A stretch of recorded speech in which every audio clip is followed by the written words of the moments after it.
In the trenches, I be posted in. I'm the one report the news when the homies spin. How my niggas knock them down like bowling pins. Every time we been the block, we just wanna go again. Go, don't fuck around, get your block bent. Poppin' hot shit, I turn him to some content. He yellow tape the scene with no shame, he was blocked in. Did his thing, flee the scene when the shots in. Hoes giving lows, I don't trust them bitches, drop pins. Don't know what they be thinking, but bitch clearly I am not him. Could've been him, but it was him. Nigga, I be out the way, it's okay, I been locked in. My niggas is not rappers, Glock blasters. He think I'm just a podcaster. Head snatchers might let me off some shots after. Run the block like Ghostbusters. He got Casper. Pop it on the net, but he not gon' slide. Anything they say about me getting monetized. I see some shit, I think I'm traumatized. Robberies, nigga, homicides. If somebody play with me, I'ma put them on the news. If I get caught with this pistol, they gon' put me up in blues. If my eye catch me lacking, gon' get bracken with his tool. Know the odds against me, but I'm still packing, I'm no fool. What's going on, YouTube? It's your boy Young Woo back with another On The Block reaction here on The Block News. Y'all know what to do. Hit that like, hit that subscribe button, hit the notification bell, man. Not later, but right now. Also, go ahead and hit that hype button. Let's push this shit to the algorithm and put it in their faces, man. Listen, man, today I'm back with another respectable rants video, aka reliable rants. That's what I like to call them. Today, man, the title of this one, how PnB Rock's killer testified on his son. Had 2 girlfriends help him evade, and he left his son behind. Case details. Crazy. Homies ain't homies. Ops ain't ops. Pops ain't pops. Pops ain't pops. Your pops put the young nigga up to the mission. He sent him on a dummy mission, a crash out mission. Bad influence, bad role model, got him gangbanging just like he did. Ain't did nothing to just really move the needle or, you know, move the goal post to push it towards generational wealth or success. Just, you know, failed as a father, failed as a big homie, you feel me, failed as a nigga in the streets. You put your son up to do some crazy shit, and then at the end of the day you testified on him, and you had your girlfriends help you get away, but then you left him behind, which was in a rush to tell on him before, because you thought he was gonna tell on you. That's what I'm saying, man. It's an illusion full of confusion, right? The nigga daddy, the nigga who raised him, the nigga who instilled game in you, the nigga who supposed to love you, the nigga who supposed to protect you and show you how to be a man, showed you how to hit a lick, probably taught you never snitch, never tell, probably kept it solid his whole gangbang career, maybe, because niggas been working with, niggas be under, you know, niggas be confidential informants and shit like that. Nigga showed you everything he told you not to do, he showed you how to do it too. He told you what not to do, but when it came to his actions, he did everything he said. Everything a father shouldn't do, he did. You told on your sons, just like the nigga Queso Daddy. But I ain't even seen the video yet, but just by the title, nigga, I don't understand. Like, I wouldn't expect it from my pops, you know what I'm saying? I know that ain't happening. Vice versa, nigga, I ain't telling them, I don't got nothing to tell, I don't know shit. But listen, man, we finna get this shit going. Let's get it. 1:15 p.m. Southeast Patrol officers responded to the 100 block of Manchester Avenue for a robbery that just occurred. When they arrived, they found a male suffering gunshot wounds, and that male was then transported to the hospital. The victim, along with a female witness, were in this area eating at a restaurant when they were approached by at least one suspect who brandished a firearm and demanded property from the victim. The suspect then shot the victim multiple times and removed property, and then left the location in a getaway car. I'm sorry to say that the victim has been pronounced deceased at 13:59 hours today. South Bureau Homicide is working this case, as are many other detectives.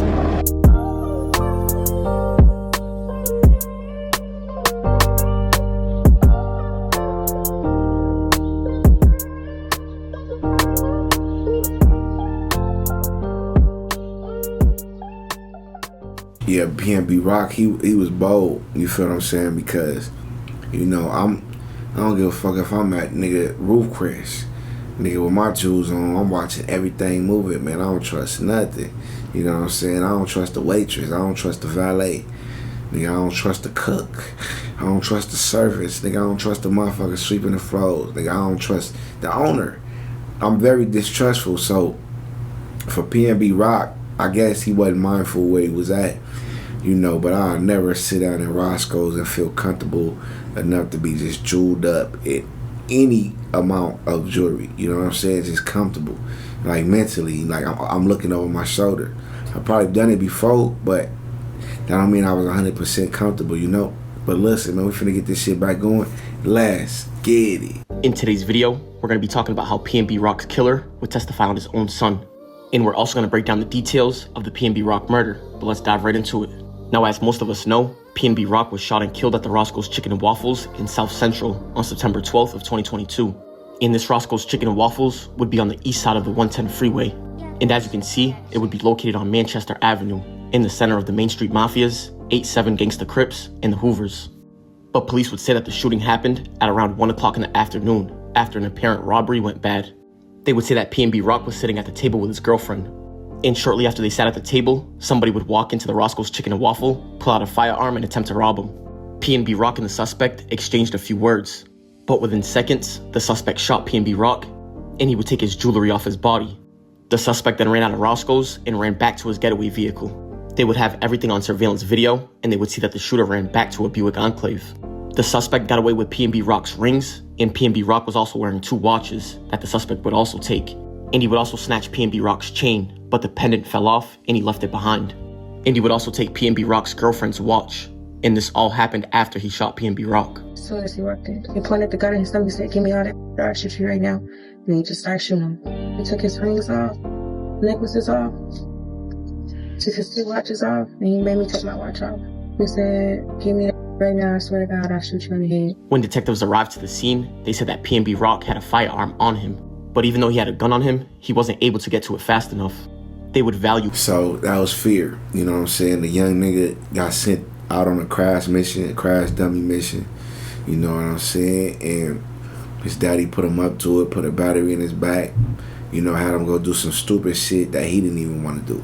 The daddy didn't want to go up in there, so you sent your son, whose mind isn't fully developed and can't fully grasp the concept of just going in there and taking the jewelry without committing a robbery. This probably his first mission. This probably his first robbery. You know what I'm saying? I ain't never heard of they said the young nigga was 15, 16 or some shit like that. So this probably was the young nigga first robbery. And he just trying to make sure he got the jewels. Nigga, you know when your daddy tell you do something like, my pops told me he want me to get good grades. Nigga, I'm going to get good grades. Nigga, daddy say, nigga, don't go to this function. Nigga, I'm not going to go to this function. My daddy told me go up in there and get it. Nigga, I'm coming out with it. Nigga, whatever I got to do, if I got to kill, whatever. Nigga, pops told me to do it. So I'm finna do it. I love my pops. Now I'm putting myself in the shoes of the young nigga. My pops told me to do it. My pops told me I gotta be a gangster and I gotta apply by these rules. I'm gonna do it. Pops told me go in there and I better not come out without the jury. You feel me? I got this weapon. He said, Pops said use it if I had to. Even though I ain't had to, Pops said gave me the go to go do it, so I did it. Kind of find out your daddy told on you. But listen, man, we're finna get this shit back going. Let's get it. PnB Rock's jewelry to be worth around $500,000. But this whole thing would happen inside of a plaza in a restaurant that had a bunch of cameras, so they would have a bunch of surveillance video to look at. One of the first things they noticed is that when PnB Rock walked in, he fist bumped somebody that was sitting down eating. And that person was Tremont Jones, and he worked at the Roscoe's. But they would notice that Tremont Jones left right as PnB Rock sat down. And like we said, this whole entire thing would be on surveillance video. They would see Jones leave the Roscoe's and walk towards and wait underneath a staircase that was located in the same plaza. They would say that at 1:06 in the afternoon, which was a few minutes before the shooting, they would see a Buick Enclave pull up as Jones was waiting under the staircase. They would see the driver get out and approach Jones, and that's when they had a conversation. And they would see that after they were done talking, Jones walked to his vehicle that was out of view of the camera. They would then see Jones walk back into the view of the camera, holding something that looked like a towel wrapped around something. They would then see that he handed it to the other person, and that other person would walk back to the Buick Enclave holding that towel. They would then see the Buick Enclave driving off. But they would say that 10 minutes later, the Buick Enclave came back, but this time it parked across the street and somebody hopped out the back seat. And they would see that this person was wearing a ski mask, a purple shirt, and he was running towards the Roscoe's. And he would actually run past Jones and a few others that was still standing underneath the staircase. And that would be Jones in the red shirt. and they would notice that the shooter was wearing distinct clothes, and he was wearing a Fruity Pebble shirt. And after that, he would walk into the Roscoe's. Me, I've always been distrustful of the security at events. Like, they don't know me. They just, motherfuckers not making that much money to, they just trying to make sure it look like they doing their job at minimum. You know what I'm saying? They're not trying to go above and beyond as no security, and these people don't know me. And if I'm looking like a lick, they'll try to get me. So, PnB Rock, he should have noticed when that dude he dapped walked away. First of all, what is you doing outside with 2 watches? Like, that shit, like trying to grasp the concept of wearing 2 watches outside in public, $500K worth of jewelry in LA. You not from here. It's just you out with your girl. Why nigga need all that? Nigga could have just had on 1 watch, 1 chain. To me, 1 watch on look better with the bracelets than wearing 2 watches with 100 bracelets on. How you niggas be doing? You niggas be overdoing it. Nigga, nice. You probably could have had on your tennis chain, nigga, 1 little plain Jane watch. You would have been good. Niggas wouldn't have did all that. But niggas see diamonds. The $500K to you, nigga, that probably look like $5 million to a nigga with nothing. From what it sound like, somebody passed the daddy the burner. The daddy walked off with the burner wrapped in a towel, and he came back a few minutes later with his son to do the dirty work for him. Listen, homies ain't homies. His daddy is his big homie. Listen, just because that's your daddy don't mean that he's a good father or he's a good role model or he's gonna lead you the right way and guide you the right way. You know what I'm saying? Some niggas out here is just bombs as fathers. We gotta keep it G, my nigga. But listen, finna get this shit back going. Let's get it. And within seconds, he would approach PnB Rock's table right away. And within seconds of him getting to the table, the gun would go off. But like we said, they would see the Buick Enclave drop that person off at 116 across the street. But 1 minute later, they would see the Buick Enclave returning, but this time it would pull into the parking lot. And if you notice, the shooter has a distinct run, but you can see him running back to the Buick Enclave before it takes off. Within the first few hours, they had a description of the vehicle, but they didn't know who the suspects were. But 12 hours after the shooting of PnB Rock, Los Angeles detectives would get a call from Gardena. They would say that at 2:45 in the morning, they found a Buick Enclave that was just set on fire. When they checked to see who the registered owner was, it would come back to somebody named Chantel Trone. And Chantel Trone would have a tattoo on the side of her face that says Mrs. Trone, so they would know that she was married. And at first she would say that her car was stolen and she didn't know what happened. But detectives found out that her boyfriend was from 87 Gangster Crip. They would also see the address that the Buick Enclave was registered to, and they would say that it was close by near the Roscoe's. And after that, detectives decided to pull surveillance footage from around that area. They would see that a few hours before the car was set on fire, somebody that resembled her boyfriend got into the Buick Enclave. And a few hours later, which would be after the car was set on fire, they would see that same person returning, but this time, there was no Buick Enclave. But like we said, detectives were able to find a bunch of surveillance video from around that area. And if you look close, you can notice that there would be no license plate on the Buick. But with the help of surveillance video, they were able to track the Buick from Roscoe's back to where it was registered. And they were able to see that after the Buick parked down the street a little bit, they would notice that 2 people were walking down the street. And that right there would be Freddie Trone and his son. And they would notice that Freddie Trone was wearing the same exact thing as he was wearing when he was speaking to Jones underneath the staircase. They would say that Freddie Trone's son was the shooter. And they would say that they believed that he swapped his clothes while in the... Like I said, kids, stay out the streets. It ain't what you think. It's all an illusion, full of confusion. And it just might be a play to get your ass out the way. You feel me? My pops would never send me on no mission like this. You feel me? I'm pretty sure I know a lot of niggas who pops will, though. And you niggas wrong if y'all send y'all sons on a dummy mission like this and tell on them too.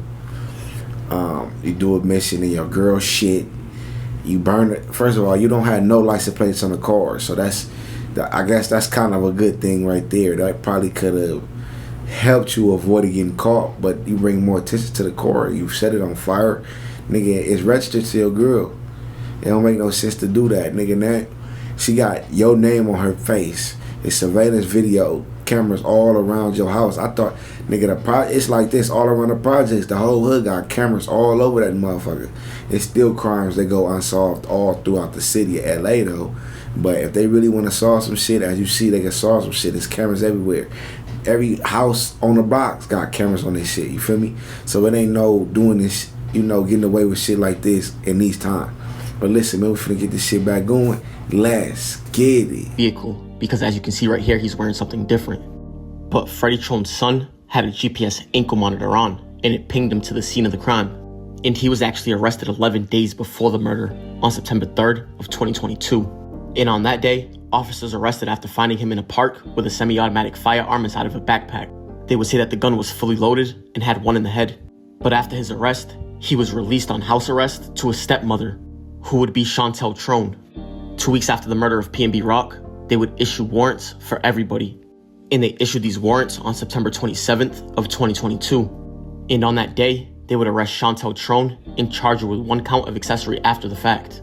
And on that same day, they arrested Freddie Trone's son, and they charged him with 1 count of murder, 2 counts of robbery, and 1 count of conspiracy to commit any crime.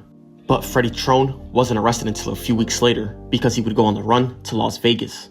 But after a few weeks of being on the run, he was arrested for 1 count of murder, 2 counts of robbery, and 1 count of conspiracy to commit any crime. And they also arrested Freddie Trone's other girlfriend, named Wynesha Evans. They charged her with 1 count of accessory after the fact because she helped him get to Vegas and hide out there. But Freddie Trone was arrested 3 years back to back. As you can see, on August 13th of 2020, he was arrested for 1 count of robbery, 1 count of felon in possession of a firearm, 1 count of carrying a concealed weapon in a vehicle, and a few other counts. And exactly 1 year after that, he was arrested for possession of an assault weapon, where he was arrested with an AK-47. But when he was arrested for this, he would sit down for an interrogation and he would pretty much blame his son.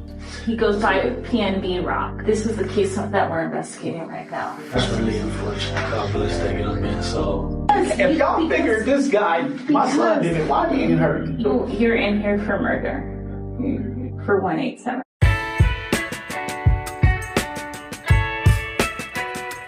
Shine. Shopping online. And the last person to be arrested. So like I said, kids, it's all an illusion, full of confusion. Stay out the streets, it ain't what you think. It might just be a play to get your ass out the way. The nigga put his son up to do it. He in that interrogation room like, shit, if y'all say it's my son, then shit, why me and her? Let me and my girl free, nigga. Fuck that young nigga. I never loved him like that anyway. Clearly he didn't. Cause any nigga who love their child would never put their child up to go commit a robbery, felony robbery, murder. You know what I'm saying? A nigga would never do that if they love their son. If they love themselves, they would never want to be seen as the type of father that put their son up to go on a crash dummy mission. Feel me? But listen, man, we're finna get this shit back going. Let's get it. Would be Tremont Jones, who worked at the Roscoe's, and they would accuse him of setting everything up. And they charged him with 2 counts of robbery, 1 count of conspiracy to commit any crime, 1 count of felon in possession of a firearm, and that had an enhancement. And Tremont Jones was arrested in 2016 for another murder. But 2 weeks after Chantel, who was the first girlfriend, was arrested, they would allow her to post a $20,000 bail on October 13th of 2022. And a little while after him and his second girlfriend Wynesha was arrested, they would release her on a personal recognizance. In a year and a half after everybody was arrested, Wynesha would be the first person to take a plea deal. And she pled no contest to accessory after the fact on March 12th of 2024. And they gave her 2 years of probation. But the next person to take a plea deal would be Chantel, and she would take her plea deal on July 16th of 2024. And she also pled no contest to accessory after the fact, where they would give her 8 days in the county jail, but she had time served.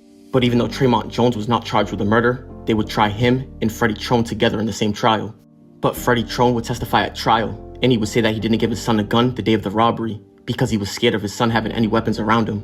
And when the court asked why, Freddie Trone would answer and say that his son was dangerous, bipolar, and had been diagnosed with a mood disorder. So you knew all that about your son. You knew that not only your son being young, nigga, mind ain't fully developed, his mental ain't even all the way there. You know what I'm saying? He got bipolar, he got mood disorder. You know, you scared of your son. So, you know what? I think the daddy seen a good opportunity to get his son off the streets forever. Like, he was tired of that nigga. You feel me? Getting him into shit, scared of that nigga. You know, his daddy probably felt like that nigga fuck around and kill me if he find out I don't love him. So he tricked him off the streets. He put him on a dummy mission so the young nigga can go to jail for life. And as soon as he get caught, the daddy ready to tell, like, shit, I ain't do nothing. I'm scared of that nigga too. You feel me? That nigga forced me to take him with some shit. You know what I'm saying? But listen, man, we finna get this shit back going. Let's get it. The court then asked him why does he think his son is dangerous. And he testified that his son takes meds and goes off and on, can be cool 1 second and upset in a matter of minutes. And he would say that his son even threatened his biological mother in the past. And he would also testify and say that he received reports every time his son got in trouble. And he knows his son was previously arrested for a grand theft auto and possession of a firearm. But on August 7th of 2024, they would both be found guilty and convicted by a jury. Tremont Jones was found guilty of both counts of robbery and 1 count of conspiracy to commit any crime. They would also find the enhancement true, but he was acquitted of the felon in possession of a firearm. And for the first count of robbery, they would give him 10 years, 5 years for the crime, plus 5 years for enhancements.